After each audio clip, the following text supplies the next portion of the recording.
ఓం మహాదేవాయ విద్మహే రుద్రమూర్తాయ ధీమహి. ప్రకృతి పరమశివుడై దిక్కులు విభూదిలా మారినట్టుంది ఈసారి కార్తీక పౌర్ణమి. ఎటు చూసినా శివమయమే. పిండి దీపాలు చేయడానికి బియ్యపిండిలో బెల్లం, పాలు, అరటిపండు వేసి కలిపాము. ఎందుకో తెలుసా?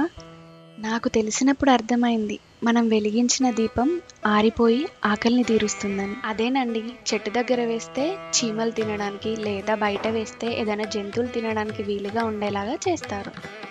ఇందులో మన గొప్పతనం ఏమీ లేదు. భూమిలో నాటేస్తే పంటనిచ్చేది శివుడు, పండించేది శివుడు. ఏంటి పండించేది రైతులు కదా, శివుడంటావేంటి అనుకుంటున్నారా? మెడలో కండువ వాసుకి, చేతిలో నాగలి త్రిశూలం, ఆకలి తీర్చే రైతు శివుడు కాదంటారా? ఈ విషయం ఒకటే కాదు, ఎందుకో తెలీదు, ఈసారి చేసే ప్రతి పనిలో, చూసే ప్రతి విషయంలో, వెలిగించిన ప్రతి దీపంలో కనిపిస్తుంది ఆ శివుడే. నేనైతే ఇవాళ డివోషనల్ హైలో ఉన్నట్టున్నా.